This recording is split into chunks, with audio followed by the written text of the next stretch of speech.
À mes débuts dans la course à pied, j'ai été fasciné par le nombre de lectures à disposition écrits par des auteurs passionnants, et Bertrand Lelouch a fait partie des premiers auteurs qui m'ont inspiré pour continuer et progresser et arriver jusqu'au stade de l'ultra trail. C'est aujourd'hui un très grand plaisir de le recevoir au micro de l'Instant Outdoor et vous en saurez un petit peu plus sur le personnage qu'est Bertrand Lelouch. Et c'est vraiment encore une fois un très grand plaisir de l'avoir reçu. Très bonne écoute dans l'Instant Outdoor. Bon, alors aujourd'hui je suis en présence de Bertrand, et alors Bertrand, j'ai fait ta connaissance en achetant ton premier livre. On pourra peut-être en parler de tes compétences d'auteur durant notre échange. Mais comment vas-tu, Bertrand? Bah écoute, je vais très bien. Voilà, je me sens en pleine forme. À part un bête petit accident au genou et je dis ça en rigolant. J'ai fait une petite chute dans les escaliers chez moi et je me suis heurté violemment le genou et je me dis bah voilà, finalement c'est pas en courant que je me blesse. Donc faut se méfier des accidents domestiques. Voilà. Et je songeais disputer la Saint-Élion à la fin de la semaine et j'ai peur que ça soit un peu compromis. Ah, mince, ouais. Bon, mais c'est pas grave. À côté de ça, je fais une saison, moi, qui me surprend, où j'ai vraiment bien gazé là depuis 6 mois en particulier et je me sens plutôt en forme. Bon, bah écoute, de toute façon, la Saint-Élion, tu la connais. Ça va pas été une Oui, oui, première. oui. Voilà, exactement. Bon, mais bon, c'est pas très grave. Justement, j'étais à me dire, est-ce que c'est pas un peu la course de trop? Là, j'en ai fait tellement là récemment, donc peut-être que c'est ça qui va trancher. J'exclus pas la disputer. Je vais voir comment évolue cette petite ce choc là. Bon, après, je vais pas forcer les choses du tout quoi. C'est pas grave. Ok, bon, bah écoute, en tout cas, bah, bon rétablissement, hein, soigne bien ce genou parce que c'est toujours un peu embêtant quand on a un problème comme ça qui nous empêche de pouvoir s'entraîner et participer aux compétitions qui nous font envie. Donc soigne ça bien. Oui, oui, bah c'est aussi en général ce que je dis tout le temps autour de moi. Il faut vraiment faire très attention, les articulations et le genou en particulier. Bah, justement, moi, je vais peut-être rebondir un peu là-dessus, mais cette année, j'ai repris des courses longues, y compris sur route. Alors que j'avais eu des problèmes de genoux il y a maintenant 9 ans de ça, et qui m'avaient vraiment mis un obstacle énorme et j'étais plus censé jamais recourir sur route pour préserver mon genou. Et donc j'ai été quand même très attentif pendant des années à ne plus courir à l'entraînement pour vraiment économiser, me rétablir. Si je fais un petit résumé, mais entre fin 2012 et puis 2016, je ne courais plus du tout à l'entraînement. Ça m'a pas empêché de faire des gros ultras, mais voilà, j'ai fait des choses moins traumatisantes avec du vélo, du rameur, de la marche nordique, du dénivelé, mais en évitant de courir. Sauf pendant les courses. Et puis j'ai repris petit à petit, mais à petite dose, la course à pied. Et ça fait seulement, je veux dire, 2 ans que je cours à nouveau régulièrement, et que j'ai plus mal au genou, et que j'avais un problème de ménisque était très menaçant. Bref, tout ça pour dire que des fois il faut être très patient. Certains me disent, bon, moi j'aurais jamais attendu, mais si on veut durer, et bah, il faut des fois contourner l'obstacle. Et là, moi, je suis enchanté de voir que je peux reprendre, et puis avec des résultats tout à fait honorables. Et j'ai même des projets maintenant pour 2022, peut-être encore un peu plus fous, avec de la course à pied pure, quoi. Donc pas que trail. Donc voilà, il faut prendre soin de soi. Ouais, Et c'est sûr que ça demande beaucoup de patience aussi de pouvoir bah, mettre les freins comme ça quand on a un sport qui nous passionne et qu'on a envie de chausser les baskets, ça doit pas Oui, être mais évident. pour moi, ça a été une opportunité finalement de se repenser. Et j'en reparlais encore il y a quelques jours. Je saturais peut-être à faire que de la course à pied. Ça m'a forcé à faire du fractionné, enfin de varier les activités, quoi. Et puis du coup, se réinventer, prendre plus de plaisir garder le plaisir de l'entraînement, parce que c'est quand même la clé aussi de toujours s'amuser et puis de repenser un peu les courses que j'avais envie de faire. Et ça tombait pas trop mal parce que quand on fait des gros ultras, finalement, la proportion de courses est quand même pas du tout la même. Donc j'ai quand même trouvé des défis élevés à ma mesure. Et puis voilà, aujourd'hui je prends du plaisir à me dire tiens, finalement je reviens sur d'autres formats encore. Bon, je suis toujours un peu dans l'ultra, mais là pour donner un exemple, bah, j'ai fait différents championnats de France et notamment de 24 heures et a priori j'ai atteint un niveau suffisant pour prétendre disputer le Spartathlon l'année prochaine quoi. Et qui est Hmm. pour moi une course de légende et je me dis waouh mais toi le Spartathlon c'est pas possible. Ben si en fait j'ai rempli les critères. Donc bon, c'est un défi énorme, mais que j'aurais même pas imaginé il y a 2 ans, potentiel, quoi. Donc, Est-ce que tu peux décrire ouais. cette course pour ceux qui la connaissent pas?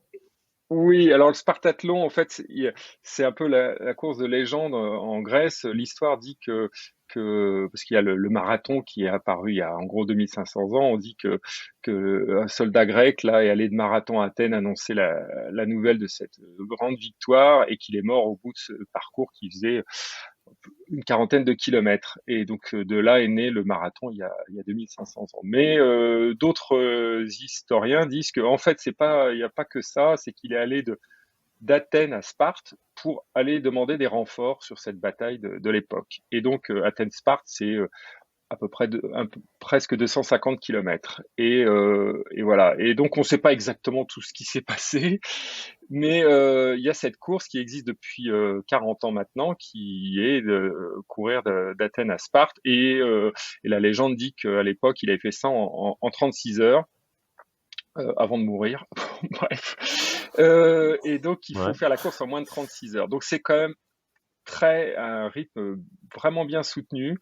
Et voilà, des coureurs du monde entier viennent disputer. Et il faut déjà se qualifier pour disputer cette épreuve. Il faut avoir des résultats déjà suffisants. Donc voilà, j'ai rempli les critères tout récemment, mais à ma surprise, hein, c'est des amis qui m'ont dit ah mais tu devrais viser, t'as l'air en forme, tu devrais viser les qualifications pour le Spartathlon. Et moi, j'étais pas du tout dans cette optique. Je voulais faire le mieux possible. Et puis bon, bref. Et puis après la course, d'autres sont revenus. Non mais c'est bon, je crois que t'es éligible et tout. Donc bon, on va voir. Après, c'est un peu fou parce que c'est une course, même en se qualifiant, bon, il faut faire soit il y a 4-5 paramètres, mais il faut faire soit moins de 10 heures sur 100 kilomètres, soit 180 kilomètres sur 24 heures, ou un 100 miles en moins de 21 heures.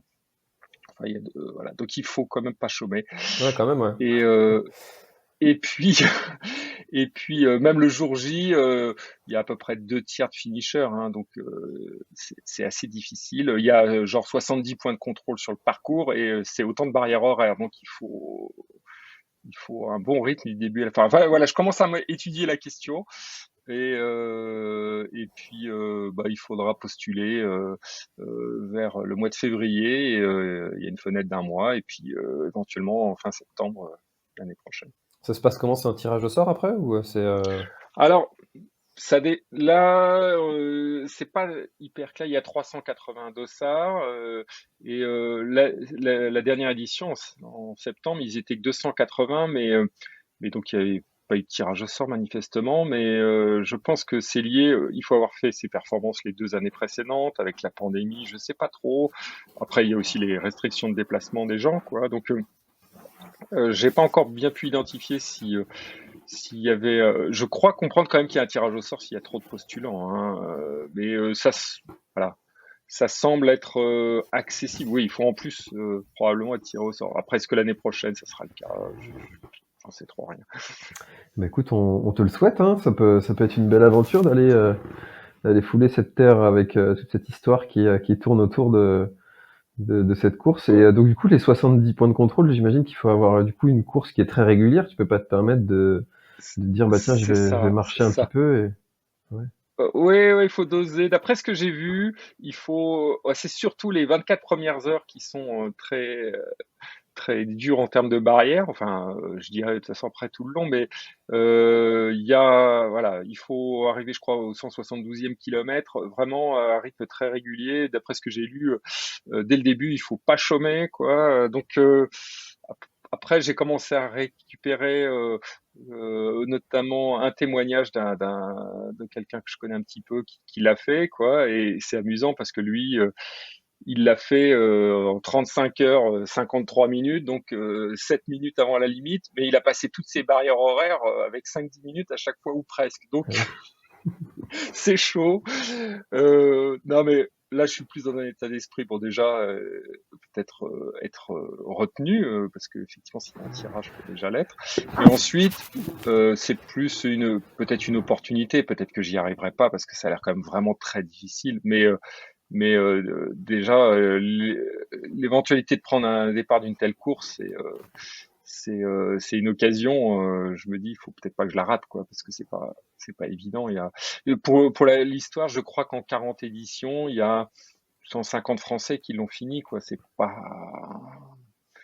voilà, c'est 4 par an, quoi, en moyenne. Ouais. Ah, ça... C'est pas non plus ouais. évident. Voilà, il y a plein de grands noms. C'est là où le grec Kouros a fait ses premiers records. Donc c'est le Kylian Jornet enfin Ouais. de la route des années 90, des années 2000. Oui, bon, c'est légendaire, hein, cette épreuve. Bon, en tout cas, ça va être chouette de pouvoir y participer. Et puis, ben, on te souhaite de pouvoir y aller. Ça doit être quelque chose d'assez exceptionnel. Comment est-ce que tu es arrivé à la course à pied? Ça c'est quand même un peu le hasard parce que c'est pas une blague, mais moi j'ai toujours détesté la course à pied. J'ai toujours été sportif, mais la course à pied, je ferais n'importe quel sport sauf la course à pied. Ça, c'est un sport barbant par excellence.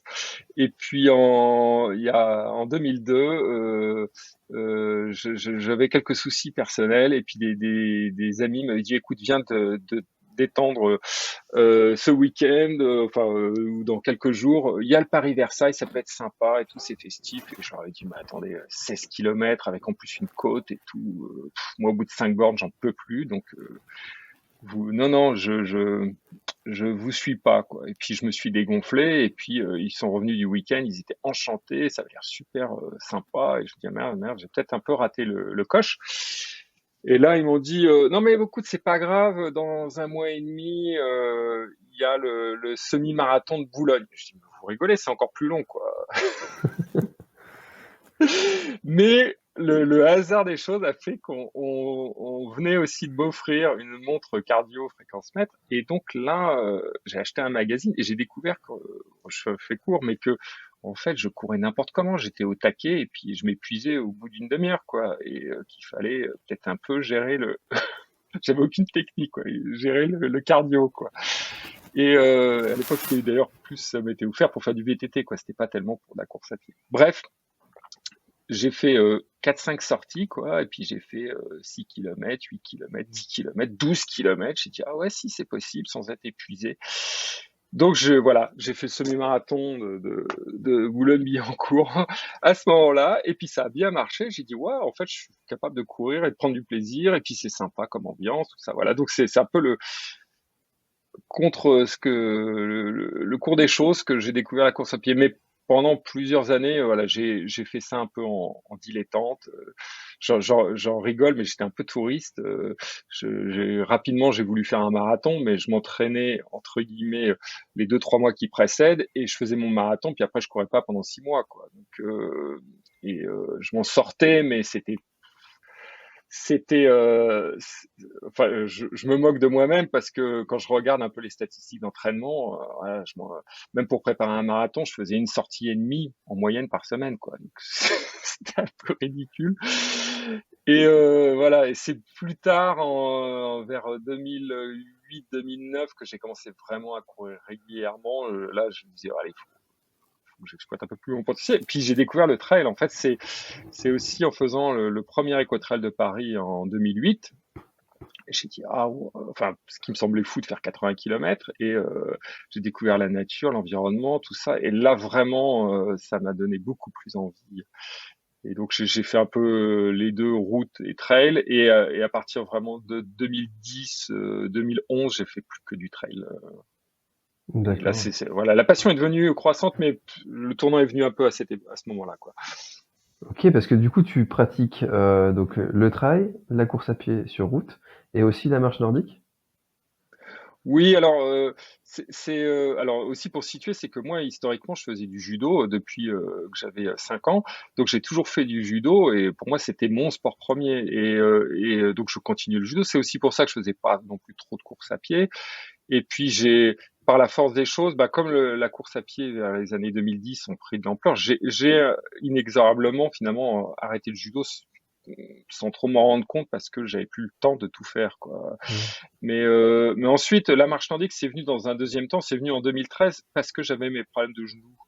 Et du coup, il fallait que j'économise, mais je m'étais dit, finalement, sur des ultras, j'avais déjà fait la TDS avant, donc ça voyais un peu ce que ça donnait sur du long, et c'est ce qui m'attirait. Et je me dis, il faut savoir, si tu es un bon marcheur nordique, tu peux t'en sortir. Donc, j'ai appréhendé ça en mode entraînement pour la montagne, et puis en travaillant le dénivelé, c'est excellent pour ça. Donc, c'est pareil.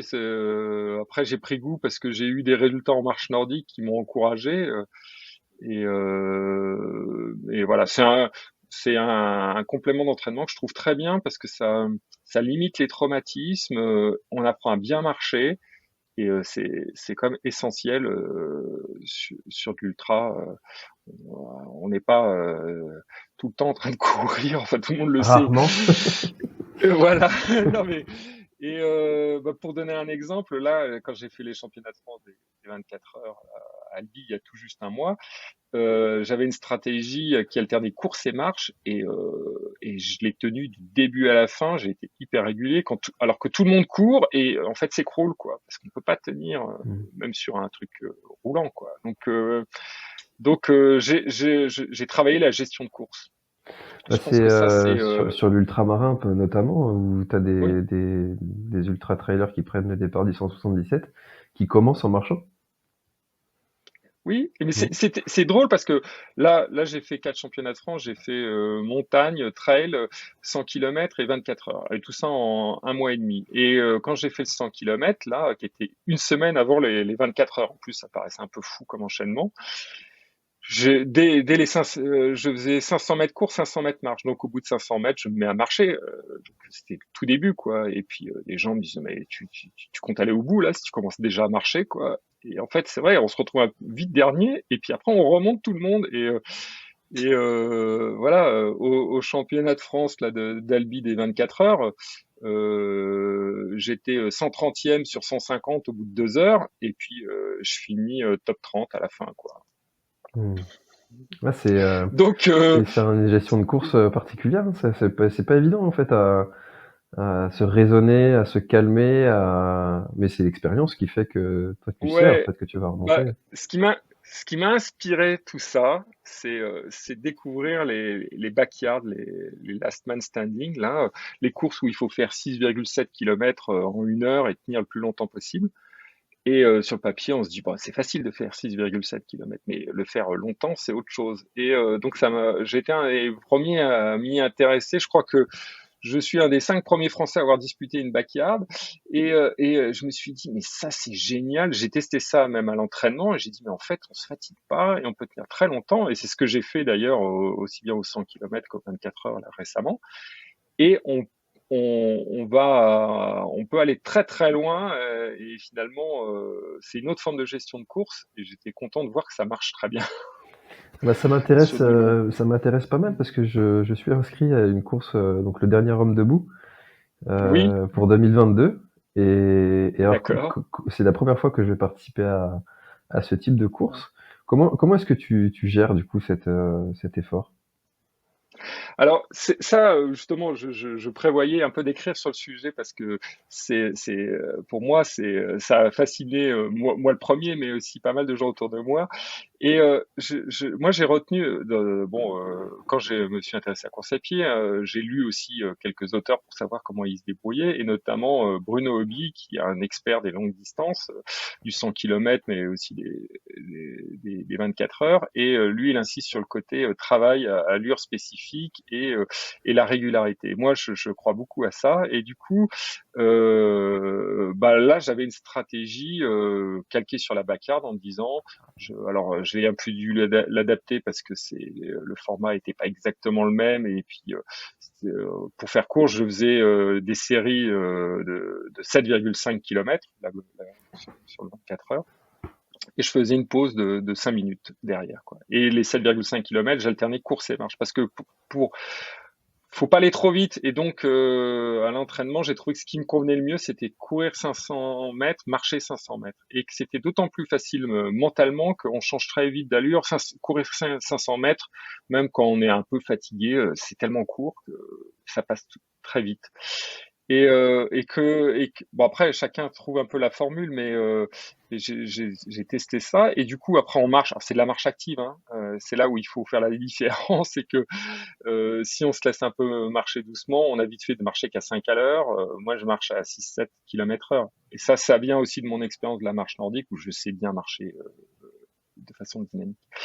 Bref, et donc tout ça fait que je faisais mes boucles en 52 minutes à peu près, sachant que c'est un peu l'objectif que j'ai testé même sur une backyard où on fait que 6,7 km, donc il faut aller encore plus doucement. Et là, donc, je faisais 7,5, je me posais 5 minutes et puis je repartais. Et du coup, au niveau cardio, on tape pas, on est dans l'économie tout le temps. Et c'est une autre forme de gestion, mais ça fait 2 ans que je le travaille à l'entraînement. Donc ça c'est pas improvisé. Et c'est là où je reviens sur Bruno Hobby. Il faut travailler la vitesse spécifique, l'allure spécifique. Donc par exemple, une semaine avant le 100 km, j'ai fait un marathon comme ça en off sur cette base-là. Donc j'ai mis 5h30, mais je suis revenu chez moi, j'étais pas fatigué. J'ai dit bon, c'est bon, ça c'est un entraînement, mais voilà, pour du long, je vise pas de faire un marathon en 4 heures. Je, je vise un travail allure spécifique. Voilà, du coup, j'ai très envie de tester ça encore plus. Là, j'ai pas eu l'occasion cette année de faire de backyard, mais je me dis, oh, je peux tenir 24 heures sans problème. Tenir plus, bon, après, c'est encore autre chose, hein. Mais oui, donc sur un dernier homme debout, alors après, oui, quand il y a un peu de dénivelé, ça rajoute un petit peu de difficulté quand même, hein. Parce que c'est 7,5 voilà. Mais ça veut km dire, et bon, c'est vrai que il y a un petit peu de dénivelé, mais ça reste quand même assez plat. La seule difficulté, ça va être le terrain qui va être passé, enfin, où les gens vont passer dessus un oui, certain nombre de fois. S'il a plu un peu, ça risque d'être vite la gadoue. c'est ça. Euh, C'est ça. Après, c'est vrai que c'est des facteurs qui jouent beaucoup. Il faut bien connaître le terrain. Et l'autre sujet aussi, l'autre grosse recommandation, c'est parfaitement gérer la pause. Parce que ça, c'est souvent finalement un des points qu'on néglige un petit peu. Il faut que les 5 minutes ou 8 minutes, 7 minutes de pause soient bien calibrées. Même ça se travaille, j'ai envie de dire, à l'entraînement.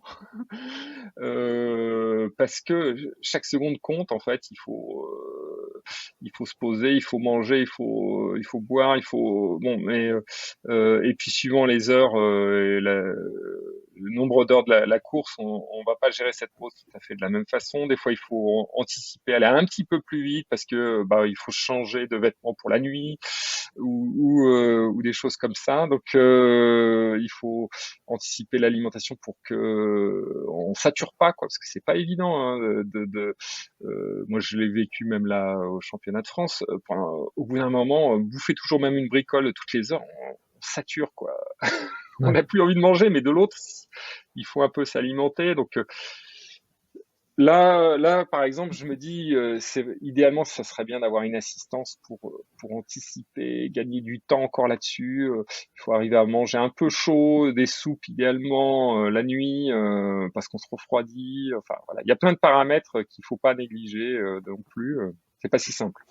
C'est vrai que, en fait, sur le papier, ça fait absolument pas rêver ce genre de course parce que, bon, souvent, quand on fait des trails, c'est qu'on a envie d'aller découvrir du Bah oui, paysage, ça, oui, oui. faire le tour d'un massif, Je- etc. Et quand tu dis ça aux gens, personne ne comprend. Mais pourquoi tu vas faire ça? mais je suis d'accord, et c'est vrai que moi-même au début, je me disais mais c'est complètement C'est débile. débile. Enfin, ça n'a aucun intérêt. On tourne en rond, on fait le même truc. Comment on peut ne pas s'ennuyer et tout.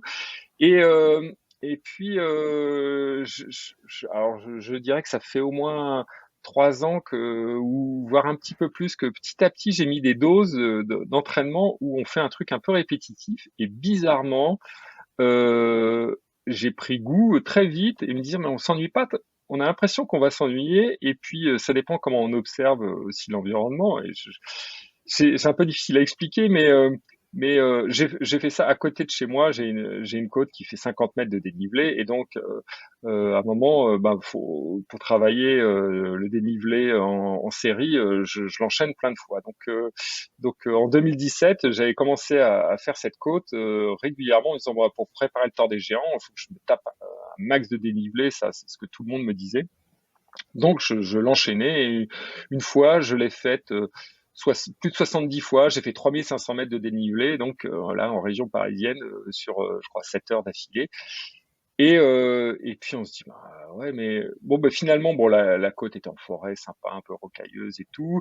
Puis j'ai croisé plein de gens dans la journée. Enfin, on voit la journée défiler avec différents éclairages. Voilà, on a l'esprit qui s'évade plus ou moins. Et puis ouais, je connais pas mal de gens qui petit à petit, une fois qu'ils s'y sont mis, il y a un côté un peu déconnexion du cerveau aussi, quoi. Mais on s'ennuie pas. Et là, je vois, même des fois, j'ai du mal à expliquer comment les 24 heures là, d'Albi là, que je viens de disputer, en fait, j'ai l'impression que c'est passé très vite. Et même si j'ai fait 120 fois le tour, j'ai pas souvenir de m'être embêté. Alors, bon, la nuit, j'ai mis un peu de musique quand même pour mieux passer le temps, quoi. Mais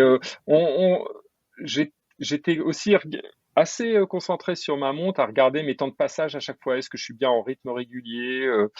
Voilà, quand je fais ma boucle de côte là, qui va me prendre en 4 minutes 30, bah, je regarde si est-ce que je maintiens le rythme. Voilà, ça m'occupe un peu l'esprit aussi. Donc varier les allures là au championnat de France, ça m'occupait un peu tout le temps l'esprit. Voilà, je dis là, à tel endroit, je change d'allure. Gratter un petit peu des fois pour courir un petit peu plus par rapport à la marche, ça m'amusait. Mais bon, et puis sur les boucles, on croise tout le temps les gens, donc on n'est pas tout seul en fait. C'est ça, c'est vrai que ça, j'ai découvert ça aussi sur la no finish line, où à l'époque il n'y a pas d'objectif de performance particulier, et on croise les gens tout le temps. Et même si on échange juste un petit coucou, un encouragement, des fois on discute, enfin ça dépend des occasions, mais c'est un autre format. Moi, je ne fais pas que ça, loin de là, mais je trouve ça complète, ça change, ça amène de la variété. C'est vrai que c'est un truc qui est pas mal du tout et où tu vas vivre un autre moment et puis tu peux le vivre entre amis aussi parce que souvent quand tu pars sur un Ouais, ultra, si ce ouais, n'est que ton ami il a le même rythme que toi, ce qui est assez rare, ouais. et ben là au moins sur une course en boucle comme ça, bah tu vas pouvoir partager ça quand même sur pas mal d'heures, ce qui apporte quelque chose de chouette. Et Et- puis même tu vois passer, même les meilleurs, tu les vois passer très souvent, bon, ils te doublent, mais tu les vois beaucoup aussi. Donc c'est assez spécial comme format, c'est très différent. Moi, je vois un côté variété dans la monotonie pour autant de cet exercice, monotonie apparente. Mais comme j'ai dit, je ne fais pas que ça, mais ouais, on prend un espèce de drôle de plaisir à faire le hamster aussi. Alors Bertrand, j'aimerais te poser une question qui concerne tes bouquins. Mm. Euh, Pourquoi avoir souhaité écrire tes aventures et les partager? Alors, bah, en fait, j'ai toujours écrit, dès mes premières courses à pied, j'ai commencé à écrire parce que je trouvais qu'on avait des sensations incroyables et des émotions particulières, et donc je voulais partager un petit peu ça avec les proches, et en même temps me faire un petit peu des mémoires aussi pour les prochaines expériences, quoi, me remémorer un petit peu les phases. Donc j'ai commencé à écrire en fait avec mes premiers marathons. Et puis, mais je voulais pas non plus faire des choses barbantes, quoi. Et l'entourage trouvait super sympa mes petits récits et tout, m'encourageait. Donc, de fil en aiguille, j'envoyais par mail à 3 personnes. Puis la, la liste des diffusions s'est élargie. Et puis quand j'ai découvert le trail, j'ai dit, ah, c'est encore plus beau. Donc j'ai tout de suite pris des photos parce que je voulais partager ça, montrer aux autres ce qu'on voyait aussi, ce qu'on vivait. Donc c'était un mélange de partage d'expériences, d'émotions, et puis aussi de repères pour soi-même, quoi. Et voilà. Et puis ça a eu un succès croissant. Au bout d'un moment, j'ai eu des sites web qui m'ont contacté, qui m'ont dit, tu veux pas partager ça chez nous, sur nos sites, tout ça. Donc c'est venu par étapes.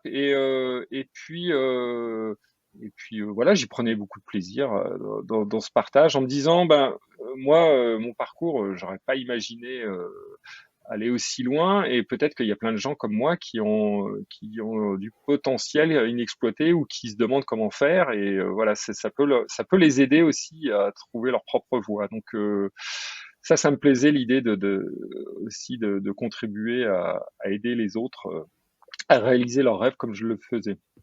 Et puis, euh, et puis finalement, un peu un concours de circonstances au niveau professionnel. Là, j'ai, j'ai eu je venais de finir une longue mission, et puis avant d'enchaîner une autre, je me posais pas de questions sur ma suite professionnelle. Je me suis réveillé un matin, j'ai dit, ah, mais finalement, si je faisais un livre avec toutes mes expériences, et puis ça pourrait. Enfin bref, j'ai eu le concept du livre qui m'est venu à l'esprit au, au saut du lit. Et là, ça m'a un peu excité. J'ai mis ça en forme, et je me suis dit, bah voilà, je vais essayer de trouver un éditeur, et ça pourrait être intéressant. Et puis c'est peut-être l'occasion de faire une petite pause professionnelle, et en même temps de réfléchir à ce que j'ai envie de faire plus tard. Donc j'ai vu ça, j'ai tout de suite convaincu Amphora de m'éditer. J'avais envie de travailler avec cet éditeur, et ils ont acheté le projet, et je me suis posé professionnellement pendant 6 mois pour écrire ce livre, et en même temps me prendre un peu de recul sur ce que j'avais envie de faire dans ma vie finalement, quoi. Donc euh, donc ça a été très positif, parce que bah, j'ai pris beaucoup de plaisir à faire ça. Puis les retours ont été, tant d'un point de vue édition que pro, très profitables. Donc voilà. Mais j'étais quand même lancé déjà dans l'écriture depuis longtemps, sans trop m'en rendre compte. Hmm. Alors moi j'ai le premier, le deuxième, Oui, je l'ai pas en ma possession, mais rien que dans le premier livre, ce que je trouve génial, c'est que en fait c'est des livres qui se périment pas, tu vois. Tu peux les oui, réouvrir après les avoir lus. Je l'ai lu d'une traite en mode comme si c'était une ouais, histoire, même si ça ouais. peut se lire trail par trail finalement. Et, Hum, euh, hum, et puis après, ce qu'il y a de bien, c'est que quand on veut aller faire ces trails-là, on peut se replonger dans une des histoires, hum. comme on pourrait le faire pour regarder une vidéo sur YouTube, euh, la présentation de la course par l'organisateur. Euh, Ouais. et c'est ça qui est aussi Ouais, intéressant avec ce format. ouais, moi, ce qui m'a encouragé aussi, c'est que j'ai eu des gens qui m'ont dit, moi, je suis pas un coureur plus que ça, mais aussi des bonnes histoires. Ça se lit de plusieurs façons. Il y a ceux qui aiment découvrir, enfin, qui s'intéressent pas plus que ça, enfin, qui courent pas nécessairement, mais qui rentrent dans l'histoire. Donc ça, c'est ce que je cherche aussi à partager, et qui découvrent cet univers, et qui rêvent aussi à travers l'histoire, les images et autres. T'as aussi les coureurs qui disent, tiens, finalement je veux mieux appréhender l'épreuve, et puis il y a plein de petits retours d'expérience à travers mes difficultés, ou ce que je rencontre pendant le trail.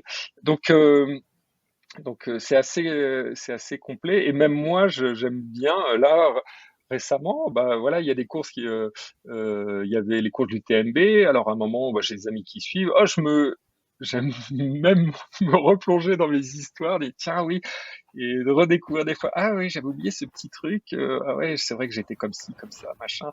Et ça aide à situer. C'est vrai qu'il y a un côté un petit peu intemporel aussi. Et c'est ce que je cherchais. Hein. C'est que les gens, un peu à tout moment, on peut lire un chapitre, on peut lire d'un coup. Enfin, il n'y a pas d'ordre, il n'y a pas de règle. Moi, je les ai groupés par thème parce que je trouvais que ça avait du sens et pas purement chronologique. Surtout qu'en plus, il y a des épreuves que j'ai faites plusieurs fois. Enfin, donc voilà. Mais voilà, c'était l'idée. Et après, c'est vrai que ça a tout de suite eu d'excellents retours et échos. Et donc, au bout de 6 mois, il fallait déjà le rééditer. Et mon éditeur m'a dit, ah super, est-ce que tu as une suite? Et j'étais déjà en fait dans la suite parce que moi, je raisonne.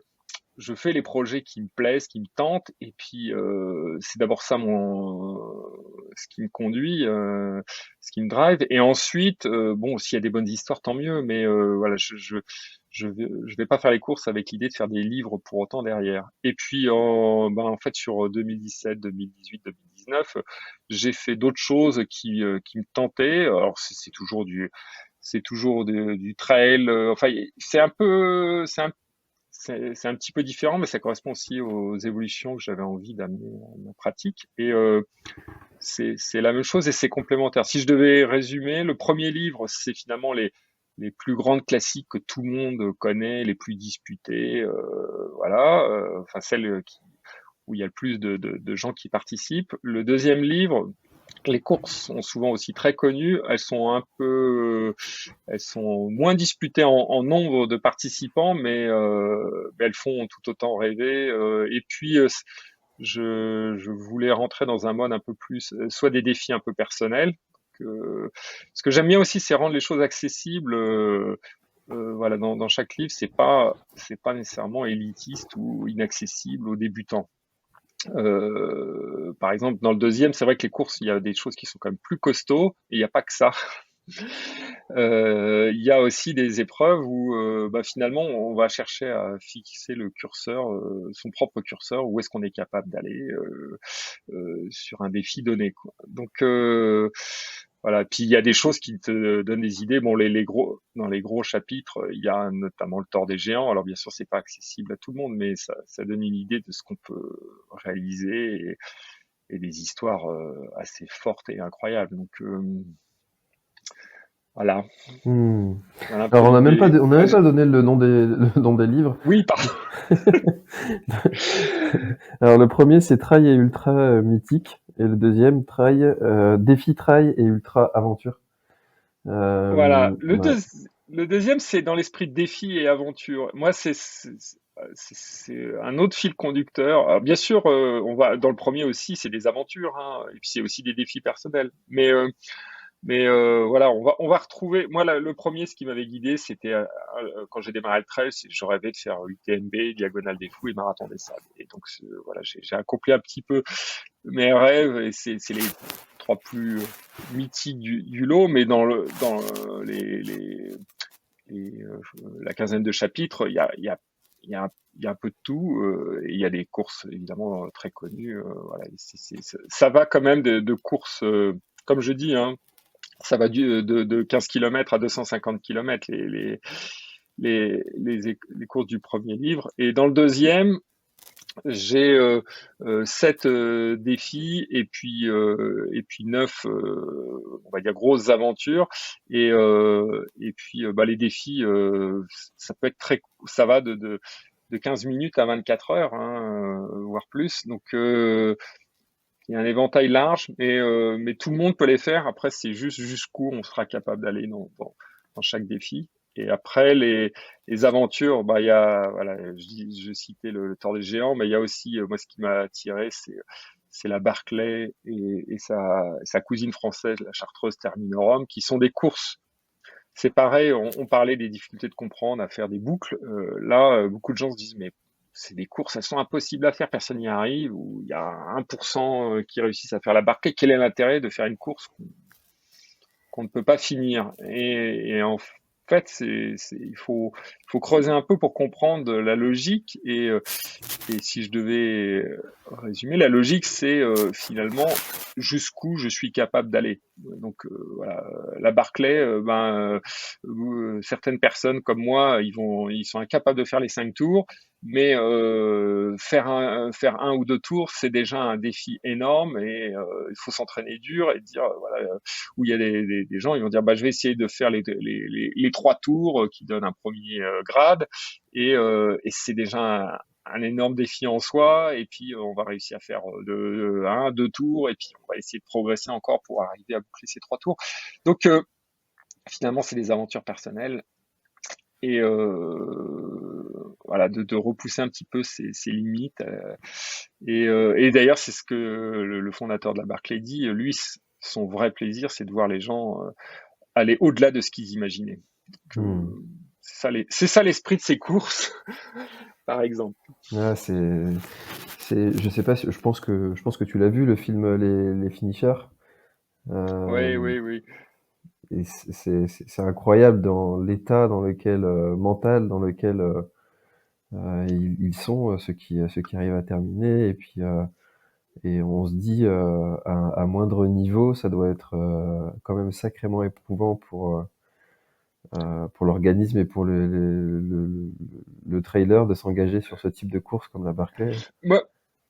Moi, c'est ce que je compare, c'est que j'ai dit bon voilà, la Barclay, c'est comme dire je veux être champion olympique de marathon. Il y en a qu'un tous les 4 ans, et donc faire moins de 2h10 au marathon, bah de toute façon tu pourras t'entraîner, tu les feras jamais parce que t'as pas le niveau ou t'as pas les capacités, etc. Mais déjà de dire je vais faire moins de 3 heures au marathon, tu vas déjà t'entraîner, et ça se trouve tu vas partir de loin et tu vas t'entraîner très dur pour y arriver, et ça sera remarquable. Et pour moi, la Barclay, c'est un peu pareil. Il va falloir se défoncer. Alors, à la différence peut-être du marathon, justement, moi, ce qui m'attire, c'est qu'il y a plein de paramètres et de dimensions à travailler. Donc, je trouve ça plus excitant. Et d'ailleurs, j'étais invité par le Raid 28, là, qui est une course d'orientation en France, là, vendredi, et à une soirée. Et je disais, mais moi, j'adore ces course, parce que rajouter de la navigation, de l'orientation, ça rajoute encore une autre dimension à l'épreuve, et je trouve ça génial d'avoir un autre paramètre en plus. Donc c'est voilà, c'est après il faut voir quel est ton propre but et objectif, et donc, moi, j'avoue que même à mon petit niveau, à un moment, c'était devenu une obsession de vouloir disputer la Barclay, quoi. C'est un peu fou. Ah oui. Bon, je suis allé faire la Termineur 2 fois, je suis allé à la Barclay une fois. Je sais que j'arriverai pas, même si je suis pris à faire le défi dans sa globalité, mais déjà, voilà, il y a son propre défi personnel, et c'est assez fou parce que c'est très compliqué. Ça doit être vraiment perturbant ou vraiment particulier quand on a l'habitude de s'engager sur des courses classiques, je dirais, de participer à une course où on sait pertinemment qu'on va pas finir parce que voilà, on a simplement pas le niveau. On sait que c'est tellement haut le niveau que ouais, c'est particulier quand même. Ouais, mais c'est comme, tu vois, tu vas disputer le dernier homme debout, tu vas peut-être pas être le vainqueur, justement, il y a qu'un seul vainqueur. Donc, toi, tu vas te dire, bon, allez, je vais déjà essayer de faire au moins 20 heures, voilà, après, tu seras peut-être 10e en faisant 20 heures, sur 150, et ce sera déjà une sacrée perf. Mais jusqu'où tu es capable d'aller? Et donc, on revient à ce côté aussi défi personnel. Voilà, donc il faut essayer de repousser ses limites. Et puis d'ailleurs, sur la Barclay, comme tout le monde peut découvrir, hein, il faut souvent 3 tentatives pour arriver à faire sa meilleure performance. Donc on s'améliore, on travaille, voilà. C'est un peu une quête personnelle, et finalement finir, bien sûr c'est le Graal, mais bon, chacun définit un petit peu son objectif finalement. Hmm. Il n'en reste pas moins remarquable. Et Après, dans ce qui est assez ouais. fascinant, c'est que sur ces courses-là, on n'a pas le droit à l'erreur, quoi. Tu trouves pas un livre, bah c'est fini, c'est mort, quoi.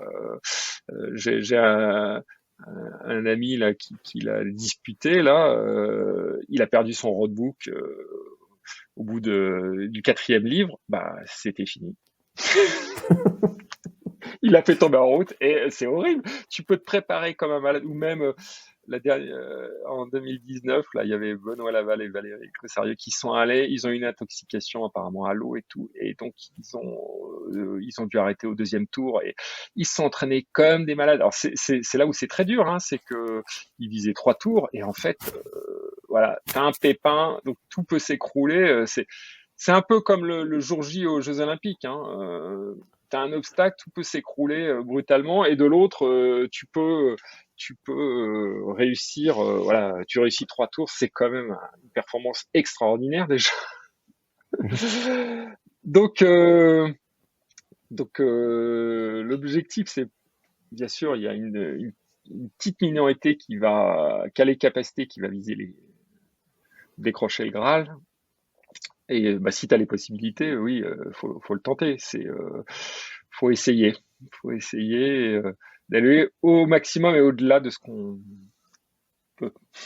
Et alors, dans tous ces défis et tentatives de repoussage de limites, qu'est-ce que tu dirais que tu as fait de plus dur?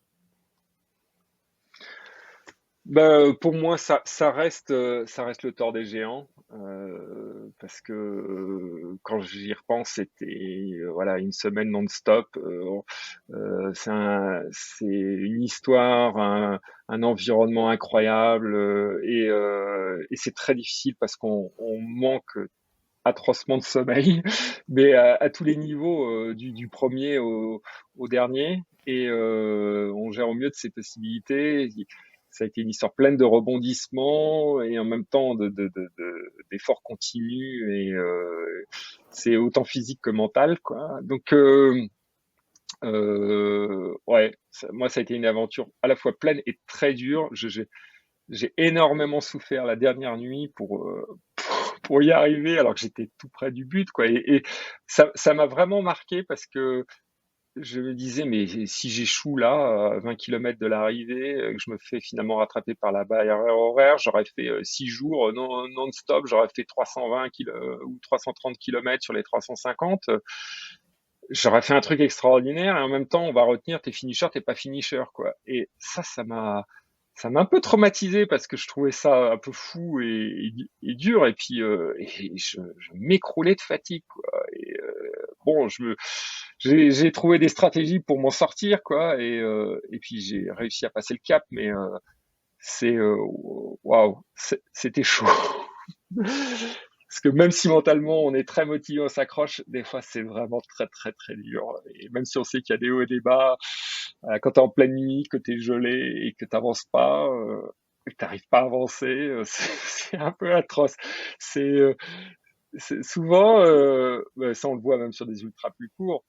T'es à un point, tu te dis, je peux pas abandonner. De toute façon, il y a rien. Je suis au milieu de nulle part. T'as envie, tu t'as pas un bouton éjecte, Ouais. donc tu dois continuer coûte que coûte. Et mentalement, des fois, c'est atroce. Enfin, mentalement et physiquement, tu aurais envie d'arrêter. Mais heureusement que tu peux pas t'arrêter finalement. Ouais, c'est ça, Mais c'est bon, on verra au prochain ravito, et puis en fait, la forme revient, ou pas. oui, après, non, mais moi, je craignais de jamais y arriver. En plus, c'est amusant parce que c'était une portion que j'avais étudiée. C'est difficile de tout étudier le parcours, mais cette portion était assez roulante sur la fin, là, enfin, à l'endroit en particulier. Et je m'étais fait un film, j'étais dit, oh, cette portion-là sur la fin, je vais faire de la marche nordique super rapide, c'est tout, où je vais trottiner, ça va être facile, quoi. Et ça a été la partie la plus dure. Et et à un moment, comme j'avais pas assez d'autonomie sur ma montre, ma Garmin, je l'utilisais pas pour suivre ma trace et la vitesse, et je l'ai enclenché pour voir. Et au bout d'une demi-heure, je zigzaguais, je titubais, quoi, et je faisais du 2 km/h. Je dis mais c'est pas possible, quoi. Je vais mettre quoi? Mais je pouvais même pas m'allonger par terre pour me reposer. Il faisait 0 degré. Il y avait aucun endroit confortable au sol, même pas un caillou pour s'asseoir. Tu te dis au secours, quoi. Comment je voudrais me reposer un peu, mais je peux pas.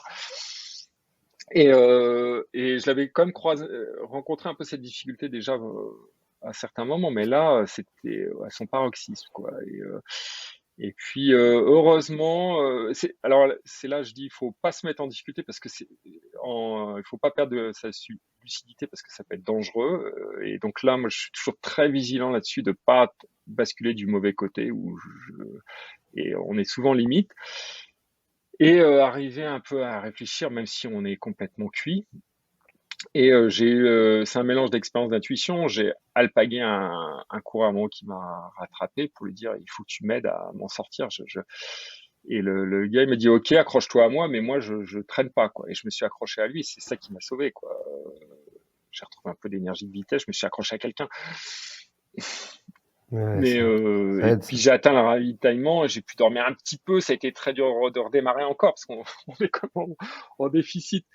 Mais voilà, donc non, ça a été très difficile et je vois rétrospectivement, je m'étais quand même très bien entraîné, j'avais fait beaucoup de dénivelé, j'étais à une phase où j'avais pu. Souvent aussi, ce qui nous manque, c'est le repos au quotidien. Il faut pas que s'entraîner, il faut arriver aussi à reposer et ça, c'est difficile.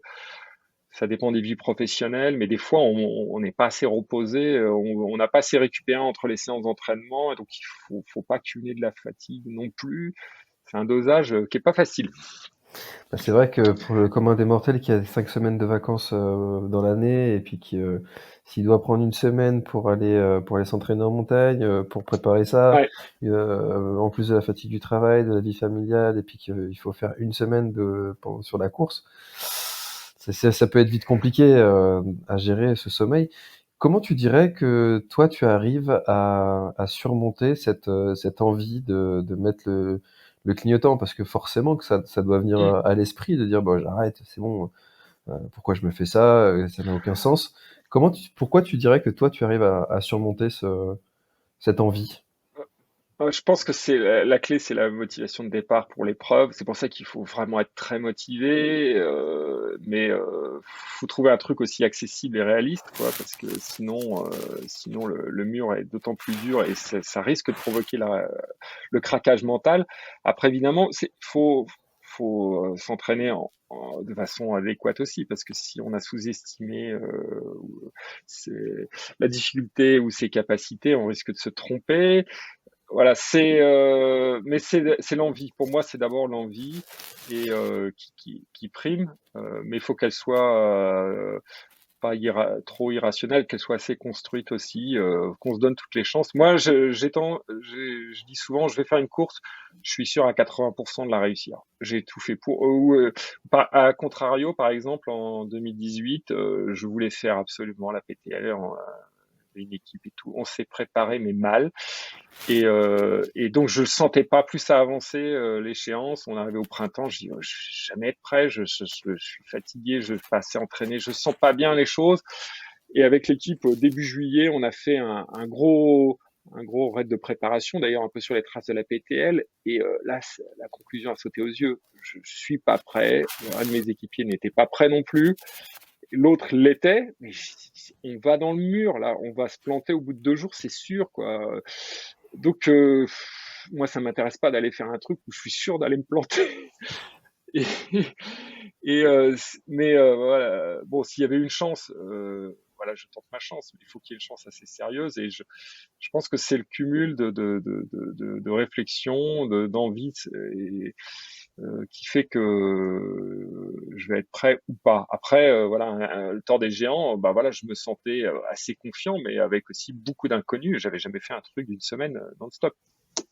Et donc Mmh. là, le mental fait la différence. Après, il faut capitaliser aussi sur tout ce qui est positif. Bon, c'est des fois plus facile à dire qu'à faire parce qu'on est dans le dur.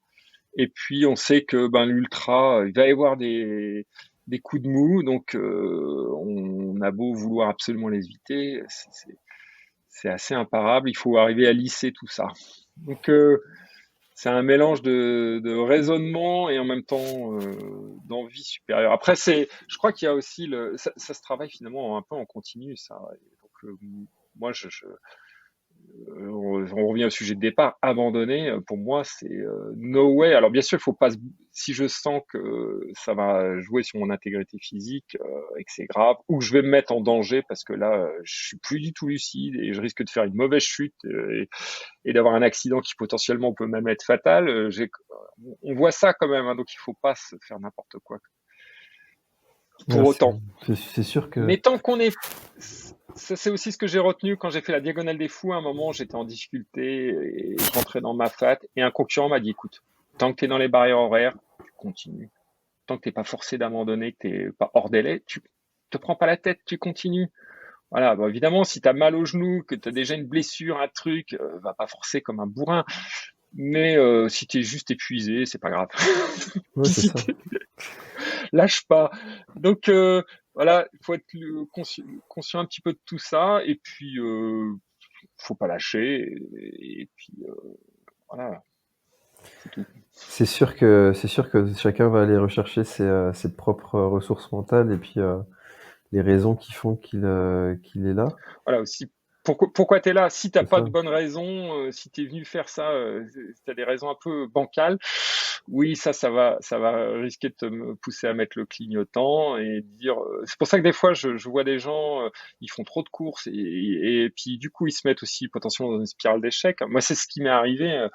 Fin 2012, j'avais des problèmes de genoux, j'avais pas fini des courses, tout ça. Je me suis dit, mais à quoi ça rime, tout ce bazar?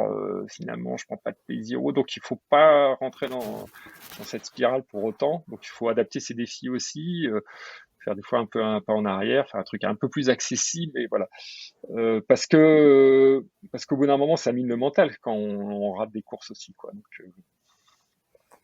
Ouais, c'est sûr que si il y a un espèce de cycle d'abandon et puis hum, t'abandonnes une fois, deux fois, trois fois, et puis bon, bah après retrouver le sens à tout ça.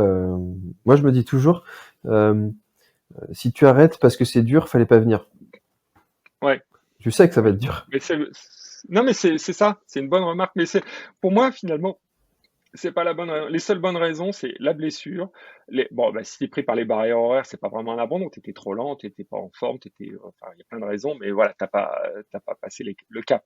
T'avais pas le niveau ou je ne sais quoi. La blessure, le danger parce que voilà, il y a perte de lucidité dans des zones dangereuses. Et moi, j'ai quand même été marqué quand j'ai fait la Diagonale des Fous, un endroit que j'ai trouvé très dangereux et j'ai su après coup qu'il y a un coureur qui s'était tué à cet endroit, qui avait fait une chute mortelle.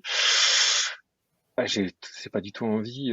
Voilà, ça arrive. Hein, on a vu encore là, malheureusement, sur la TDS. Donc, on n'est pas là pour se prendre des risques sur sa vie, quoi. Et j'ai eu un peu peur au tort des géants à un moment donné. Hein. Heureusement que j'étais pas tout seul parce que c'était l'avant-dernière nuit, un col à 2500 mètres. Il y avait du brouillard, le balisage était un peu pourri.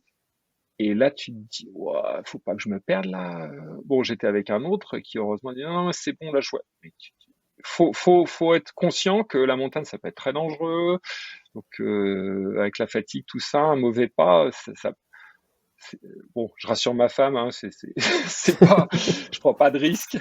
C'est ce qui l'inquiète aussi. Mais je suis quand même quelqu'un de très raisonnable et raisonné et attentif aux dangers. Voilà, donc je pense que tant que tu te mets pas en danger grave de blessure, il faut continuer, faut pas lâcher, faut pas se. Et puis j'aime bien aussi trouver des ressources et des solutions à des obstacles, quoi. Des fois en course, on trouve des. Je suis très content après coup des fois de dire ah, j'ai eu les bons réflexes de ce qu'il fallait faire. Bon après ça c'est un peu un Expérience. mélange d'intuition et d'expérience, mais des fois il y a des solutions. Enfin il y a souvent des solutions.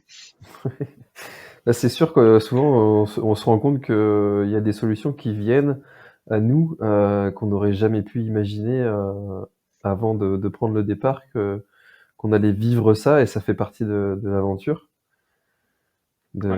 de ces choses qui arrivent le long du chemin. Et Mm. c'est aussi pour ça que tu vois je trouve que c'est intéressant d'aller explorer des sentiers, des territoires au-delà des organisations bien balisées, des trails Oui, oui. organisés. Parce qu'on vit d'autres choses qui sont tout aussi intéressantes et qui restent en tête pour d'autres raisons. Mm. Ouais, bah, c'est ce que j'ai voulu ouvrir aussi d'ailleurs dans le deuxième livre, c'est qu'à la fin, je parle un petit peu des aventures que j'ai pu faire de façon off, quoi, hors course. Il y a 2 chapitres là-dessus, quoi. On peut faire des très très belles aventures. Il faut les préparer. Ça demande un peu plus de boulot potentiellement, mais j'en ai refait un cet été là avec un groupe d'amis dans les Alpes du Sud. On s'est fait un gros truc. Bon, heureusement, j'ai un ami qui est passionné, qui nous organise des choses aux petits oignons. Et c'était très dur et en même temps, c'est exaltant au possible. Donc, il n'y a pas que les courses pour s'éclater à faire des à faire des choses. Exactement. Et voilà. Il y a plein de choses à faire pour aller s'éclater et tu l'expérimentes avec en plus différentes pratiques, la course à pied, la route, trail, marche nordique, Ouais, raid ouais, aussi. c'est ça. Mais Mm. tu vois, par exemple aussi avec le confinement, bah, quand j'ai créé le Confine Sport Challenge, ça a donné beaucoup de créativité, d'idées. En fait, j'adore. Moi, ce qui m'amuse, c'est de découvrir encore de nouvelles idées. Je me dis, j'ai toujours peur un peu d'avoir fait le tour, quoi. Même après le tour des gens, je me suis dit, bon, maintenant, qu'est-ce que je vais faire? J'ai fait un peu tous mes rêves, tout ça. Je me pose des questions et il y a encore d'autres choses à explorer. Et voilà, là, je découvre finalement que je peux revenir à faire de la route. Alors, des fois, je me dis, il faut que je fasse attention parce qu'il faut pas vraiment que je me réesquinte le genou. Mais je vois encore plein d'idées. Voilà, quelque part, je me rassure sur le fait qu'il y a plein de choses à faire. Il y a de la variété à trouver.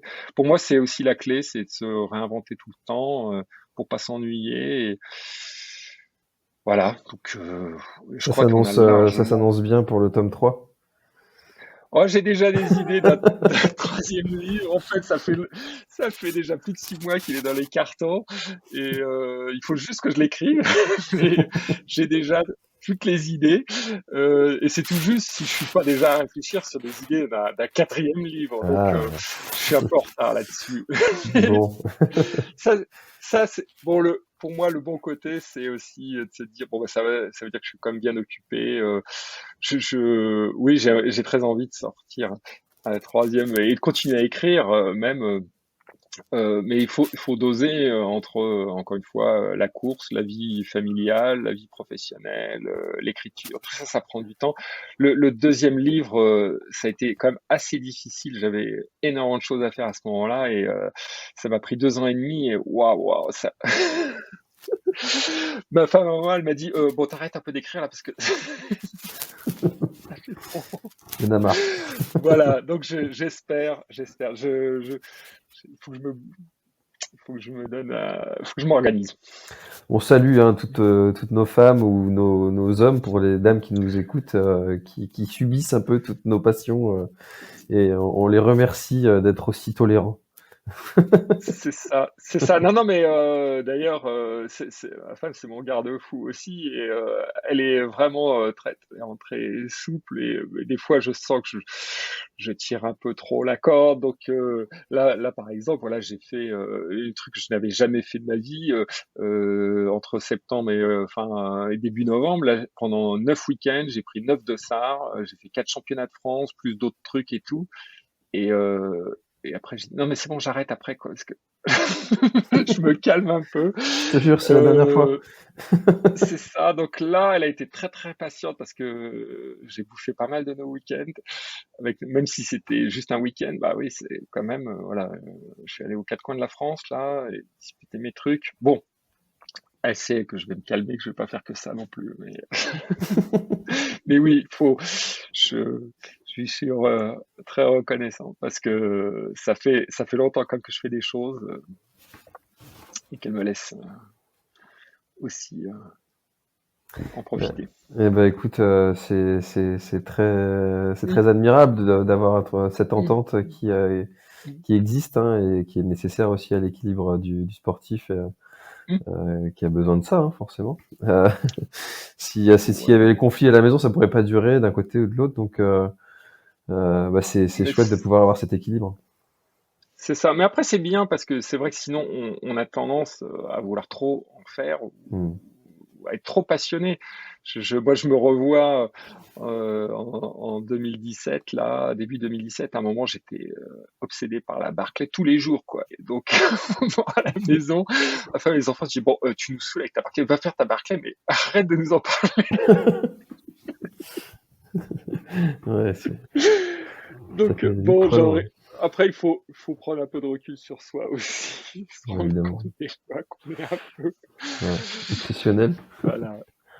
C'est ça. Non mais bon, je suis passionné, puis je sais aussi des fois me canaliser un peu et me rendre compte qu'il faut se calmer. Mais d'ailleurs c'est ça le secret de la durée. Hein. Sinon, moi je déconseille quand même justement de trop en faire, vouloir tout faire trop vite, quoi, parce que d'abord on risque après de dire c'est quoi maintenant, quoi. Mais ça dépend de chacun. Il y en a, ils vont faire du trail à fond 5 ans, puis ils vont passer à autre chose. Chacun sa philosophie ou ses envies, quoi. Mais voilà, moi, j'espère prendre du plaisir durablement. Et voilà, c'est ce que je recommande aussi. Prenez votre temps. Ouais, la patience, la progressivité, et puis ça se passera bien. C'est ça, c'est exactement. Non, mais ouais. Oui. Non, mais voilà, j'ai peut-être le mot de la fin, c'est moi finalement j'ai démarré il y a 20 ans sur le tard et j'espère durer encore. Donc vous avez le temps de faire tout ce qui vous plaît. Eh ben tu vois, c'est marrant parce que tu vois, je viens de regarder le chrono, on a dépassé l'heure, je l'ai pas vu passer.